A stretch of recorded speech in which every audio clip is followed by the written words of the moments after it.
Our design and decorating expert, Lana Torrey, has brought developer Stacy Haralambides with us today. Glad to have you both with us. And Pat, I know we were going to talk a little bit about interest rates. Yeah, I was just going to say, Lana, you always bring in the heavy hitters. Oh, yeah. You bring in the local celebrities of Rochester. I'm telling you. Unbelievable. Go big or go home, Pat. I guess so. I got to take after you a little bit more, right? How do interest rates reflect on development and building of homes? Does it help your body? Does it help you get more business? Well, it helps in development costs. Yeah. Because obviously we all borrow money to do business, and cheap money helps. The problem, I think, is the Feds notified everybody that they were going to hold interest rates low for another couple of years. And that sounds great, but in theory, it takes all the urgency out of anybody buying. Mm-hmm. So it used to be, hey, the interest rates are great. Let's make a deal. Let's buy a home now because in 6 months you might be paying whatever. Yep. Those days are now everybody's, the urgency is gone. So I'm not sure it's true.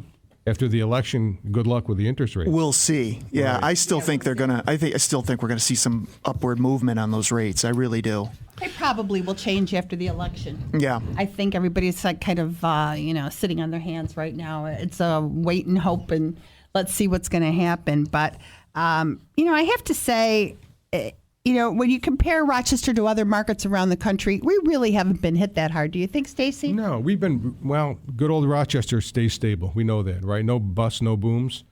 So it's right, and that's typical for Rochester. So the market slowed.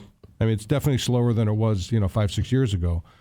But there's deals, and it's steady. And if you do your homework and you run a decent business, you'll be here. Mm-hmm. It's going to weed out, the guys that were kind of riding the wave. Not that our wave was going to win any awards, but when the market slows, and you, I would guess, have the reputation of building some upper tier type homes. Right. I look at your, some of your developments here. Does a developer, when the market slows, just make more of the same size house, or do you downsize what you do? Does that make sense? Yeah, it makes a lot of sense. Good question. Yeah, and you have to keep your tab on the market at all times. Yeah. If the market changes, and I think the biggest mistake guys can make is building the same product year after year. You think, well, this product's great, it's been selling, we'll just keep reproducing the same product. Mm-hmm. Any other industry, well, look at the cars. Look at the auto industry. I mean, it took them a while. Yeah. So That's basically just keeping your heartbeat on your customers' demand. See what's selling. But you're talking about new home development, not the real estate. Well, the new home. Yeah, and I travel around the country. I'm with a group of builders and developers across the country. We meet twice a year to check out what's happening in the country, and that kind of keeps me fresh because. Rochester's Rochester. You stay in one city, you can only see so much. Mm-hmm. So you see what's happening in other parts of the country, which are usually kind of a step ahead of Rochester. So that's helped a lot. What's the first thing that goes when you go to build a new home that's going to be a little more affordable? And the first thing you give up money-wise? Yeah, well, the first thing that you will not put in that house in order to make the house a little more affordable. Well, size. Yeah. You start with size, and the size has changed. Paint? How about paint? You just cut the paint? That was a joke. You guys are all sitting there. Do it What? yourself. Nah, you know what? Whirlpool tubs, really? Yeah. Those are everybody. Years ago used to be you had to have a Whirlpool tub in your master bath. And nobody ever used them. Well, that's what I would say. I'd say, hey, we got to have a Whirlpool. So you ever use it? Well, no. I said, seriously? You want another one? It's like a dining room. Same thing. Dining rooms and Whirlpool tubs, they're kind of history. Yeah. Okay. Stacy is really known for building. If you drive around in any of these developments that he's built, he really has a flair about him. I would say these homes are very Stacy-esque, if you will. And So like they're a signature, Lana? Arts and crafts. He A does signature beautiful- type of a... Stacy has, I think, the only builder in Rochester doing, beautiful reproduction, bungalow style, shingle style, arts and Artsy crafts craftsy. homes. Where does that come from, do you think, inside you?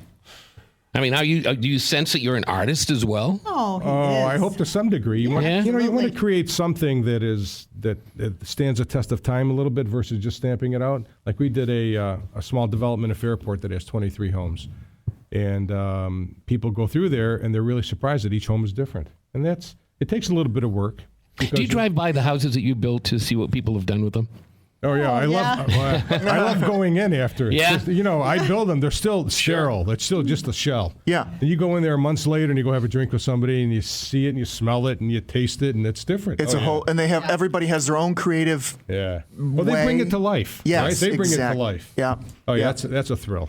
Yeah. Yeah. It's cool. Great part Canal of it. Grove is beautiful. It almost makes you feel like you're in another city. It's very That's very bungalow-styled neighborhood. Which, right where's on that the, one? Right on the canal. It's off Okay. of Jefferson Ave, Okay. and we used a lot of deeper tones and colors on the exterior. I know where that is. Yeah, I know right where you're talking about now. Yeah. And it's on the canal path, which is a great spot too. But the colors make a difference, and traditionally people stay with the light colors, and finally got them